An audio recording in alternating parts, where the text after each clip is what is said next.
अस्सलाम वालेकुम dear students, उम्मीद आप सब खैरियत से होंगे। हमारा आज का जो लेक्चर है ये बहुत ही इंपॉर्टेंट है जुडिशियल एस्पिरेंट्स के लिए। आज के इस लेक्चर के अंदर हम कॉन्ट्रैक्ट एक्ट के टोकन क्वेश्चंस डिस्कस करने जा रहे हैं। वो क्वेश्चंस जो कि अक्सर आ जाते हैं रिटन एग्जामिनेशन के अंदर, ठीक है। कॉन्ट्रैक्ट एक्ट 1872 से रिलेटेड या जो है कनेक्टेड जो आपका अनदर स्टेट्यूट है वो कौन सा है, वो आ जाता है आपका स्पेसिफिक रिलीफ एक्ट, ठीक है।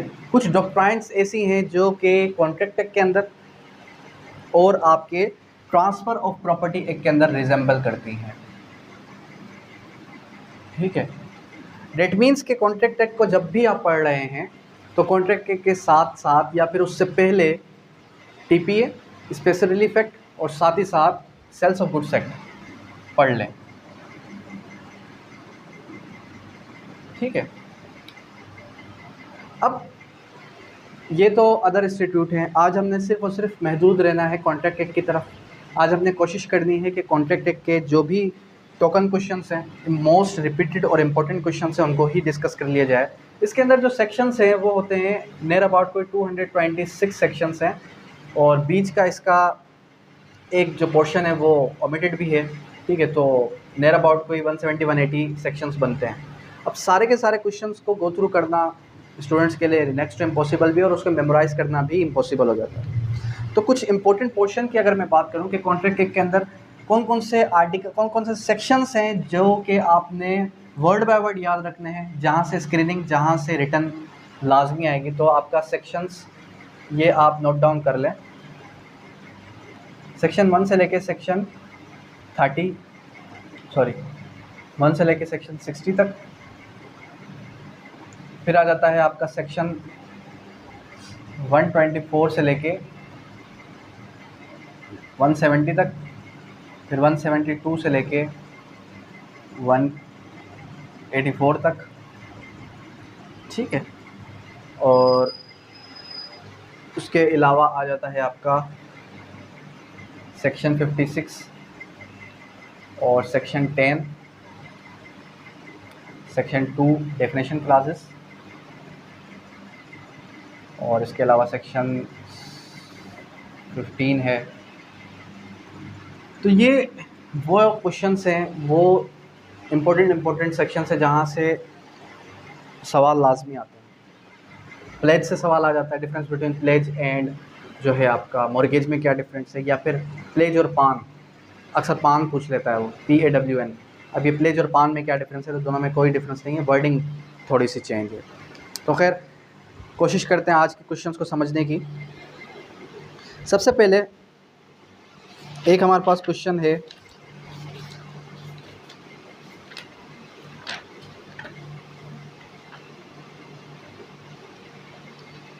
Section 73।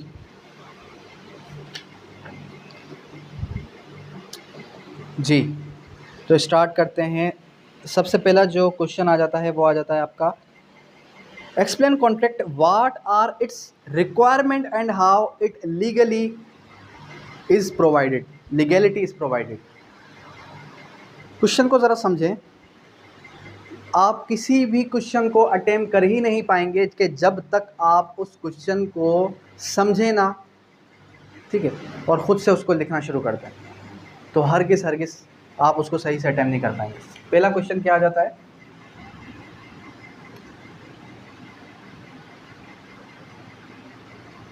What is contract.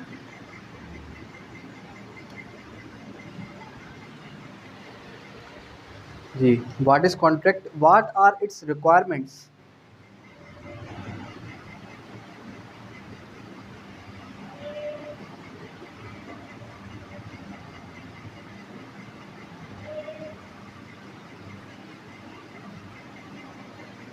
What are its requirements,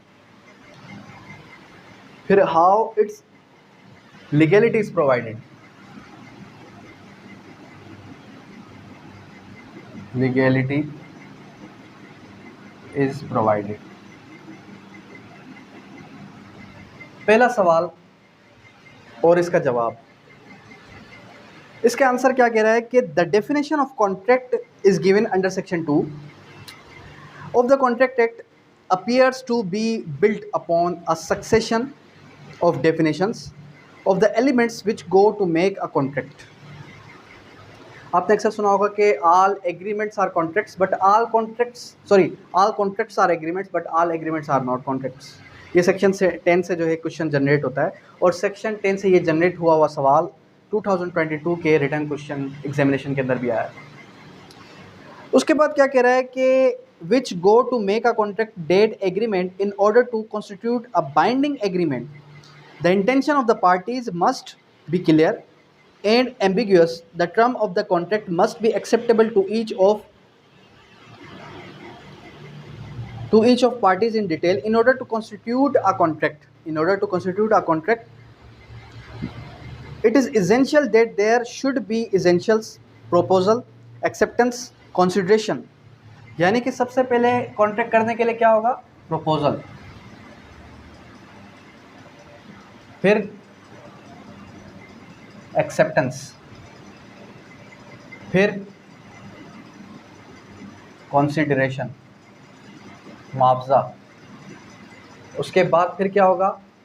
फिर आ जाएगा आपका, बन जाएगा आपका एग्रीमेंट, और अगर वो लॉफुल हुआ तो फिर वो बन जाएगा आपका कॉन्ट्रैक्ट। लेकिन ये जो मैंने अभी आपको डेफिनेशन बताई, ये किस तरीके से आपने जनरेट करनी है, किस तरीके से लिखनी है, ये अपनी वर्डिंग के अंदर लिखने की कोशिश करनी है और कोशिश करना है कि डायरेक्ट के वर्डिंग को अपनी लैंग्वेज के अंदर आप उसको कन्वे कर सकें रिटर्न के अंदर। द डेफिनेशन ऑफ कॉन्ट्रैक्ट क्या कह रहा है? The definition of contract is given under section 2 of the contract act appears to be built upon the definitions of the elements upon which go to make a contract. इसका क्या मतलब है? इसका मतलब ये होता है कि जो कॉन्ट्रैक्ट एक्ट है, कॉन्ट्रैक्ट एक्ट ये प्रोवाइड करता है कि कॉन्ट्रैक्ट बनता कैसे है। उसने आपको बताया कि सबसे पहले प्रपोजल होगा, फिर होगी एक्सेप्टेंस, पहले कोई पेशकश करेगा, उसके बाद वो उसको एक्सेप्ट करेगा, फिर उसके बाद होगी कंसिडरेशन, फिर उसके बाद बनेगा वो एग्रीमेंट। खैर, उसके बाद क्या कह रहा है कि that agreement in order to constitute a binding agreement. देखें, अगर एग्रीमेंट हुआ और वो अनलॉफुल हुआ तो वो हरगिज़ कॉन्ट्रैक्ट नहीं बन सकता। एग्रीमेंट तो अनलॉफुल भी होते हैं, ज़रूरी तो नहीं है कि हर एग्रीमेंट लॉफुल हो और उसको कोई बाइंड करवाए। समझ रहे बात? तो कहने का मकसद क्या है कि अगर वो बाइंड करवाने जैसा होगा, फिर उसके बाद क्या कह रहा है? दैट टू से प्रोपोजल, एक्सेप्टेंस, प्रॉमिस। एक्सेप्टेंस के बाद क्या आ जाएगा? प्रॉमिस, जो मैं लिखना भूल गया। उसके बाद प्रॉमिस कौन करेगा? प्रोमिसर और प्रोमिजी।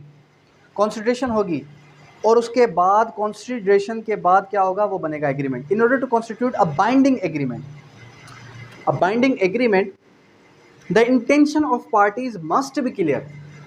पार्टीज की इंटेंशन क्लियर होनी चाहिए। अब ये इसका जवाब आप लिखेंगे कहाँ से? जब आप सेक्शन 2 की डेफिनेशन को पढ़ेंगे। कौन सी डेफिनेशन को? कॉन्ट्रैक्ट की डेफिनेशन को पढ़ेंगे, वो फिर जवाब लिखेंगे, उसके साथ अपनी वर्डिंग भी मिक्स कर देंगे। लेकिन ऐसा हरगिज़ नहीं करना कि बिल्कुल ही आपने अपनी वर्डिंग डेट मीन्स के बहुत ही ईजी लिख दिया और इतना ईजी लिख दिया कि जिसके अंदर बड़ी सारी मिस्टेक्स हैं। आपकी ग्रामेटिकल मिस्टेक ढूंढना एग्जामिनर के लिए इतना मुश्किल हो कि जैसे कि समंदर से सुई तलाश करना। इसका क्या मतलब होता है? इसका मतलब ये होता है कि आपकी ग्रामेटिकल मिस्टेक बहुत कम हो, बहुत रेयर केसेस के अंदर हो, अदरवाइज़ आप भूल जाएं कि आप जो है ये टेस्ट अटेम्प्ट कर सकते हैं। जितना हो सके रिटर्न के लिए राइटिंग प्रैक्टिस करें, जितना हो सके रिटर्न के लिए आप जो है क्वेश्चंस खुद ही जनरेट करें, सेल्फ टेस्ट लें। खैर, ये हमारा एक सवाल हो गया। सेकंड क्वेश्चन आ जाता है, explain in your words the purport of agreement. ठीक है, as is implied in the contract act under section 2E। क्या कह रहा है?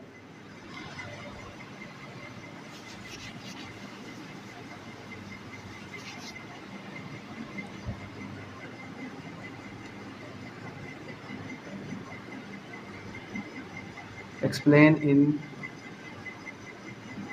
Your own words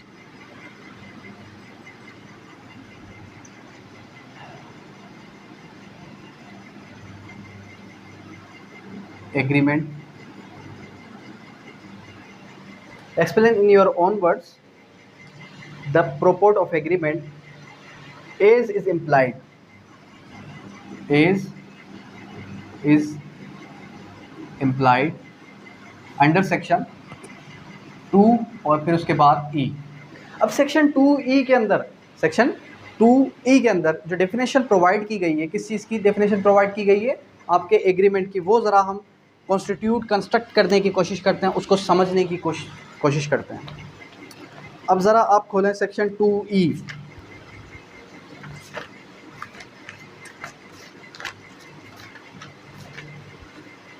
agreement, every promise and every set of promises, क्या कह रहे हैं? Every promise and every set of promises forming the constitution to each other is an agreement. इसका मकसद क्या होता है कि जब भी दो पार्टीज़ आपस में क्या करें, जब भी दो पार्टीज़ आपस में म्यूचुअली कंसिडरेशन करें, ठीक है, कंसिडरेशन करें, और उसके बाद वो क्या बनेगा? उसके बाद वो बनेगा आपका एक एग्रीमेंट। अब इसने क्या किया? इसने क्वेश्चन को जो है अपनी वर्डिंग के अंदर देने की कोशिश की, जो कि अक्सर यहाँ पर स्टूडेंट्स ऐसे होंगे जो सोच रहे होंगे कि इसका मतलब क्या है, जिसके अंदर जैसे कि इसके अंदर क्या किया?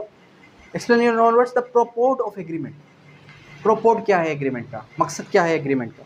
The definition provided below detail, ठीक है, क्या कह रहा है? Agreement has been defined as every promise and every set of promise forming consideration each other. That it means that no more than concurred transaction between two parties that may lead to a contract if consist of mutual expression, not harmonious intention or state of mind। यानी कि state of mind भी check किया जाएगा, ठीक है। अगर वो agreement क्या होगा? अगर वो एग्रीमेंट बन जाएगा आपका lawful, that means that would be converted into contract. Unlawful, that would be unlawful agreement, ठीक है। क्लियर है यहाँ तक? अगर मज़ीद इसको एलोबरेट करके लिखना चाहें तो आप ये भी लिख सकते हैं, there must be a proposal from one party and acceptance by the other party. क्यों? क्योंकि हमने इसको सिर्फ नहीं लिखना, 2E को एक्सप्लेन नहीं करना, इसके साथ साथ इससे प्रीवियस जो हमारे पास ट्रांजैक्शन हुई थी, प्रपोजल होगा, उसके बाद आपका एक्सेप्टेंस होगा, प्रॉमिस होगा, कंसिडरेशन होगा, इसको भी तो थोड़ा डिफाइन करने की कोशिश करें। Must be a proposal from one party to acceptance by the other party in order to constitute an agreement. An agreement which is enforceable in law is a contract. बात तो वही है जो मैं आपको बता रहा हूँ, लेकिन क्या लिखनी कैसे है ये मैं आपको समझाने की कोशिश कर रहा हूँ। उसके बाद a promise into an contract only after an offer has been accepted. जब ऑफर एक्सेप्ट की जाएगी फिर ही वो कन्वर्ट हो सकता है प्रॉमिस के अंदर। बाय द ऑफरी, ऑफरी कौन होता है? एक होता है ऑफरर और एक होता है ऑफरी, जो ऑफर को एक्सेप्ट करे, क्या कहेंगे उसको? ऑफरी कहेंगे। And until there is such an agreement the question whether there was any consideration of the promise would not arise at all. Understand? Further आते हैं नेक्स्ट क्वेश्चन की तरफ। उसके बाद जो नेक्स्ट क्वेश्चन आ जाता है वो क्या आ जाता है? वो आ जाता है आपका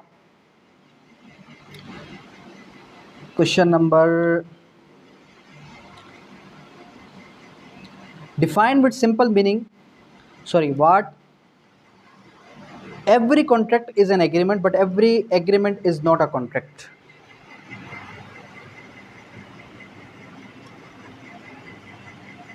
every contract is an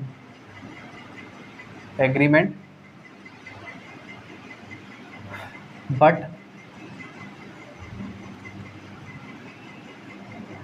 every agreement is not contract। इसका जवाब आपको कहाँ से मिलेगा? सेक्शन 10। सेक्शन 10 इस सवाल का आंसर आपको देगा। जरा खोलें सेक्शन नंबर 10। सेक्शन नंबर 10 को ज़रा ओपन करें, क्या कहता है? What agreements are contracts? Section 10 की डेफिनेशन क्या है? What agreements are contracts, यानी कि वो कौन से एग्रीमेंट्स हैं जो कि कॉन्ट्रैक्ट्स कहलाए जाएंगे। और इसको इसने अपनी वर्डिंग के अंदर कन्वर्ट करके क्या कह दिया कि what every contract is an agreement but every agreement is not a contract। all agreements are contracts। क्या बात सच है? हरगिज़ नहीं। लेकिन यहाँ पर तो कुछ ये कह रहा है कि all agreements are contracts if they are made by the free consent of parties competent to contract। यानी कि इसके इसेंशियल्स भी इसके अंदर ड्रॉ कर दिए गए। कौन से इसेंशियल्स हैं? फ्री कॉन्सेंट होनी चाहिए, पार्टीज कॉम्पिटेंट टू कॉन्ट्रैक्ट होनी चाहिए, बाय द लॉफुल कंसिडरेशन यानी कि कंसिडरेशन भी लॉफुल होना चाहिए, and with the lawful object यानी कि जिस ऑब्जेक्ट के बिना पर, जिस वजह से वो कॉन्ट्रैक्ट हो रहा है, परफॉर्म हो रहा है, वो कॉन्ट्रैक्ट भी, वो ऑब्जेक्ट भी लॉफुल होना चाहिए। ऑब्जेक्ट अगर अनलॉफुल होगा, डिक्लेयर कर दिया गया अनलॉफुल, तो हरगिज़ आपका कॉन्ट्रैक्ट कंप्लीट नहीं होगा।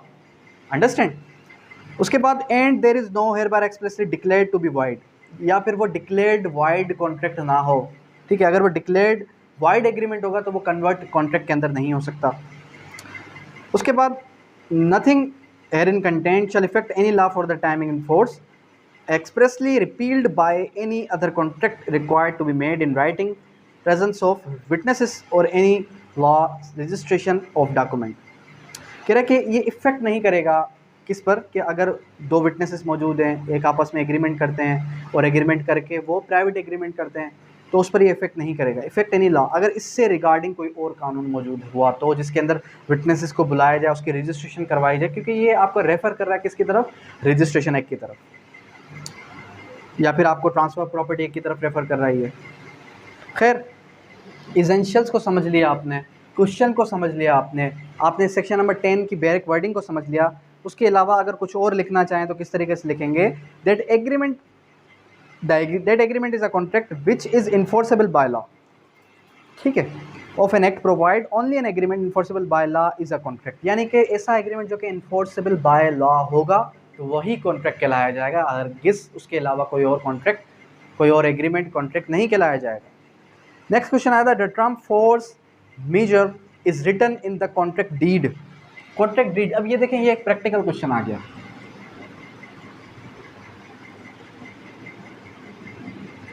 The word force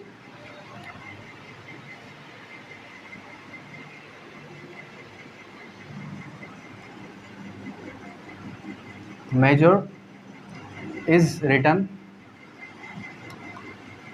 in contract deed. ठीक है, कॉन्ट्रैक्ट डीड। फिर आगे पूछ रहा है कि what does it means.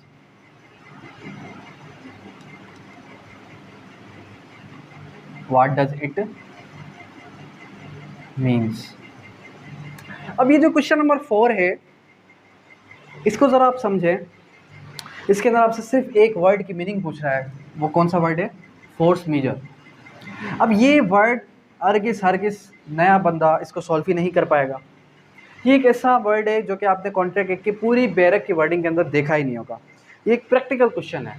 Practical question यानी कि अगर जब आपने जो है प्रैक्टिकली प्रैक्टिस की होगी, म्यूटेशन बनाई होगी, कभी कॉन्ट्रैक्ट्स देखे होंगे, तब आपको समझ में आएगा। It means overpowering, compulsion और constraint such an lightning, earthquake, storm, floods, sunstroke, freezing etcetera. इसका क्या मतलब हुआ? इसका मतलब ये हुआ कि ये क्या कर रहा है? ये आपको ओवर पावरिंग कर रहा है। ओवर पावरिंग यानी कि दोनों पार्टीज म्यूचुअली एग्री होती हैं एक कॉन्ट्रैक्ट को फुलफिल करने के लिए, फिर उसके साथ वो उसके अंदर एक वर्ड, एक क्लास डाल देती हैं, फोर्स मेजर। ठीक है, फोर्स मेजर यानी कि डेट मीन्स के विसनेजर हो जाए। विसनेजर के अंदर फिर कौन कौन सी चीज़ें काउंट हो सकती हैं? फ्लड्स हो गया, तूफान वगैरह हो गया, अर्थक्वेक हो गया, या फिर जो है सन स्ट्रोक्स हो गए।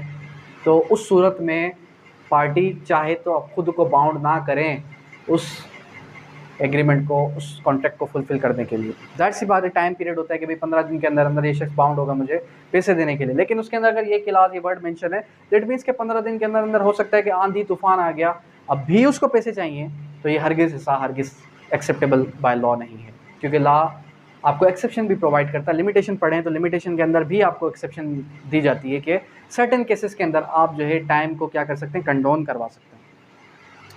उसके बाद आ जाता है, marriage has been defined as a contract, which type of contract will you name it? ये बड़ा ही इंटरेस्टिंग क्वेश्चन है।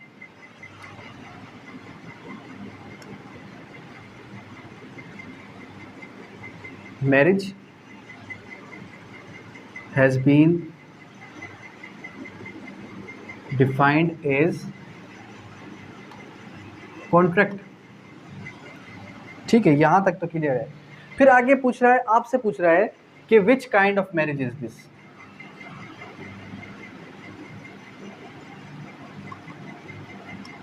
Of contract is this.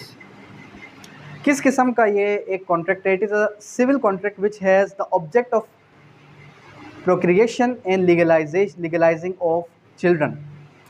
अब देखें ये क्या है। मैरिज जो है इसको भी ज़रा एलोबरेट करते हैं।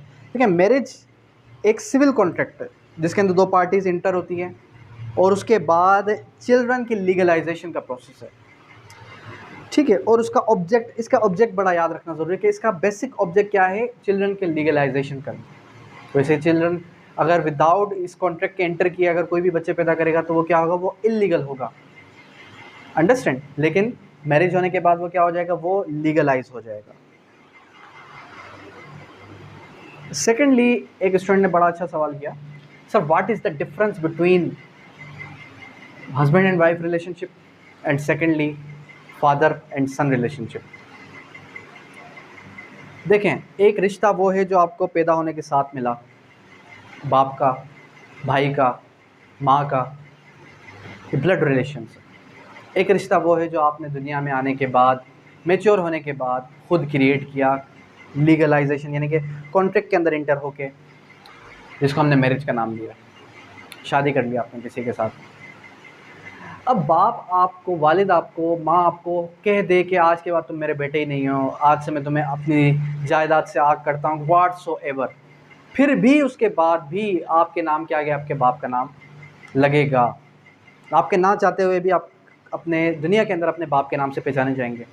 क्लियर है ये चीज़। सेकेंडली, आप भाई है उसको बेदखल कर दिया, फिर भी कहीं ना कहीं वो रिश्ते वापस कंबाइन हो जाएंगे, यानी कि आप अपने भाई को कभी ना कभी दोबारा से गले लगा लोगे, माँ को, बाप को दोबारा से गले लगा के दोबारा से जो है क्या अंडरस्टैंडिंग डेवलप हो जाएगी। यानी कि ये खूनी रिश्ते हैं, ये कभी भी टूट नहीं सकते।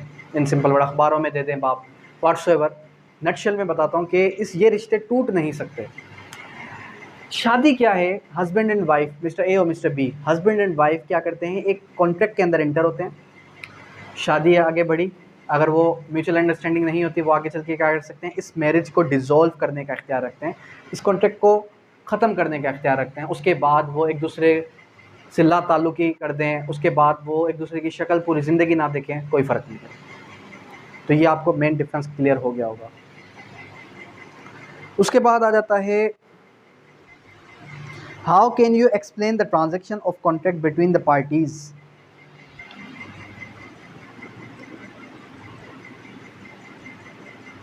How can you explain transaction of contract between parties के दरमियान जो ट्रांजैक्शन होती है उसको आप एक्सप्लेन किस तरीके से करेंगे। Contract is a bilateral transaction. क्या है ये? बायलैटरल ट्रांजैक्शन है बिटवीन टू और मोर देन टू पार्टीज़, यानी कि दो से ज़्यादा पार्टीज़ के दरमियान भी कॉन्ट्रैक्ट किया जा सकता है। फिर आगे फर्दर क्या बता रहा है, आगे फर्दर ये बता रहा है कि every contract has to process several stages of negotiation when parties discuss proposal and counter proposal. ठीक है, counter proposal is also the consideration resulting finally of the acceptance of proposal. आप मार्केट के अंदर गए, मार्केट के अंदर आपने देखा कि एक टैग लगा हुआ है जिसके अंदर शर्ट का जो टैग है वो लिखा हुआ है कि 4000 की शर्ट है, वो था प्रपोजल। आपने उसको काउंटर प्रपोजल किया कि मैं ये शर्ट खरीदूंगा लेकिन 3000 में खरीदूंगा। ठीक है, निगोशिएशन हो गई आपके दरमियान। क्या हो गई आपके दरमियान? निगोशिएशन हो गई। फिर उसके बाद क्या होता है, उसके बाद वो कंसिडरेशन में कन्वर्ट हो गई, वो एक्सेप्ट कर लेता है या आप एक्सेप्ट कर लेते हैं, उसको आपने पैसे दे दिए, फाइनल एक्सेप्ट कर लिया आपने प्रपोजल। आपने किया या उसने किया, लेकिन काउंटर प्रपोजल देने के बाद भी आप ही एक्सेप्ट करेंगे। ठीक है, क्योंकि आप उसको ऑफर करें, वो ऑफर ही बन गया फिर बाद में।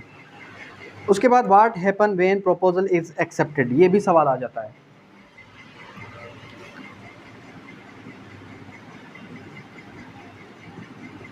What happens when proposal is accepted।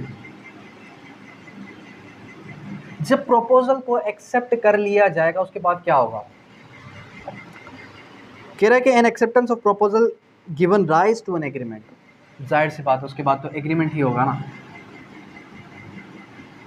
अच्छा, आपने एक चीज़ नोट की होगी कि मैं बहुत ही शॉर्ट करके आपको जवाब बताया जा रहा हूँ और मेरे जो जवाबात हैं वो आप जो है 5 लाइन्स 10 लाइन्स या मैक्सिमम 12 to 13 लाइन्स के अंदर ही लिख पाएंगे।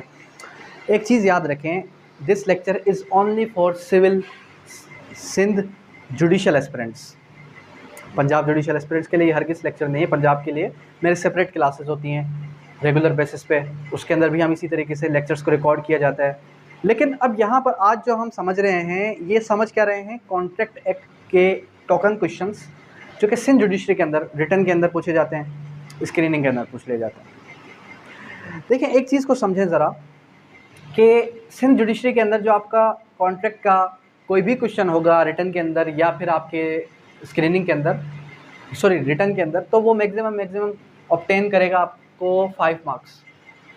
अब 5 मार्क्स के लिए अगर आप स्टार्ट करें इंट्रोडक्शन टू कंक्लूजन, 20 नंबर का आपने जवाब लिख लिया, टाइम आपने वेस्ट किया और कुछ भी नहीं, उसमें आपको मैक्सिमम 5 में से 4 ही नंबर मिलेंगे। जितना मैं आपको बता रहा हूँ अगर इतना भी आप लिख लें तो भी मोर देन इनफ है। खैर एग्रीमेंट तक बात आ गई, ये वाला सवाल यहाँ तक क्लियर हो गया। नेक्स्ट क्वेश्चन की तरफ आते हैं। नेक्स्ट क्वेश्चन क्या कहता है हमें,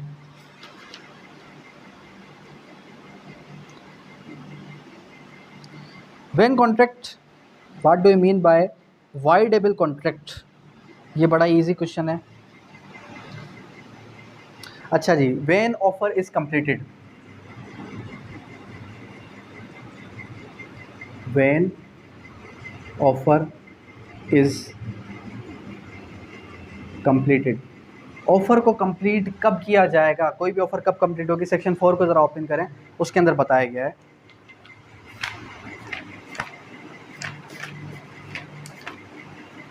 communication when complete, communication when complete या proposal when complete, offer when complete. The communication of proposal is complete. अब देखें यहाँ पर 4 के अंदर कम्युनिकेशन व्हेन कंप्लीट है, लेकिन नीचे आपको जवाब मिल रहा है किस चीज़ का, communication of proposal when complete, when it comes to the knowledge of parties. जब प्रपोजल ऑफर कंप्लीट कब होगी, जब उसने आपको इंटीमेट कर दिया, जब उसने आपकी नॉलेज में जो है वो चीज़ ले आया। To whom it is made, the communication of an acceptance is completed is against the proposer when it is put in the course of transmission to him, जब उसकी ट्रांसमिशन में बात लाई गई, so as to put power of the acceptor, उसकी मर्जी अब वो उसको एक्सेप्ट करे आया उसको एक्सेप्ट ना करे। उसके बाद communication of revocation is complete, communication को रिवोक कब किया जा सकता है, वो उसको एक्सेप्ट ही ना करे, ठीक है। उसके बाद क्या कहता है, the communication of proposal complete, it is complete when it comes to the knowledge of person. Communication of acceptance when complete, communication of acceptance complete is against the proposer when it is put in the course of transmission। यानी कि इस question से आपके 2 सवाल भी correct हो गए। उसके बाद आ जाता है what is express contract, what is implied contract.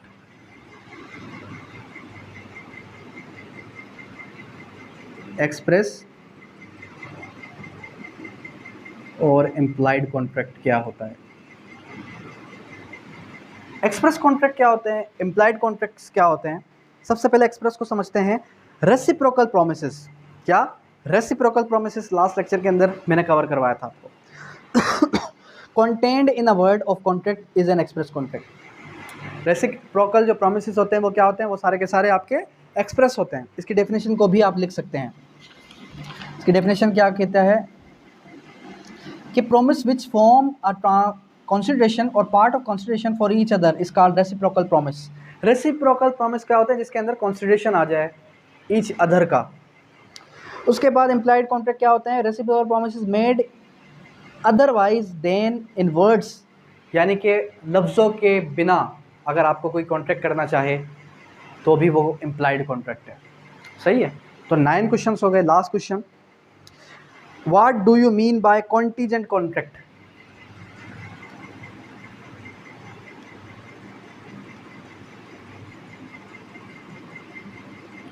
Contingent contract क्या होता है, कंडीशनल कॉन्ट्रैक्ट क्या होता है, क्या ये एक्सेप्टेबल बाय लॉ है या नहीं है। An agreement to sale provided obtain permission as condition subsequent and does not make an agreement void ab initio.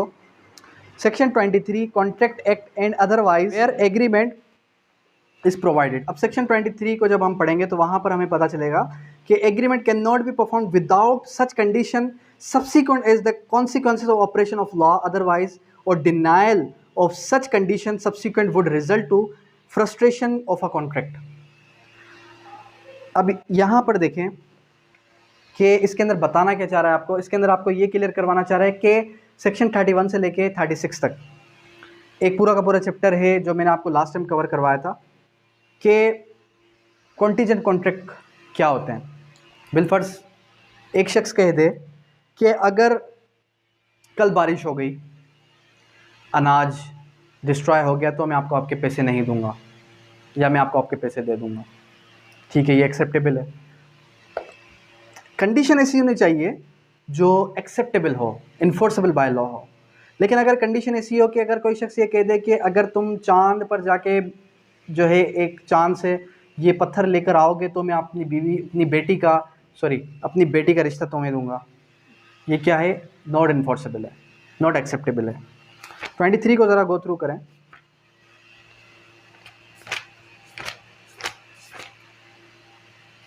23 क्या कह रहा है, what constitution and object are lawful and what do not, यानी कौन कौन से कॉन्स्टिट्यूशंस हैं जो कि लॉफुल हैं और लॉफुल नहीं है। द कॉन्स्टिट्यूशन और object of an agreement is lawful unless forbidden by law, अगर वो लॉ में फॉरबिडन है तो फिर आप उसको एक्सेप्ट करवा ही नहीं सकते।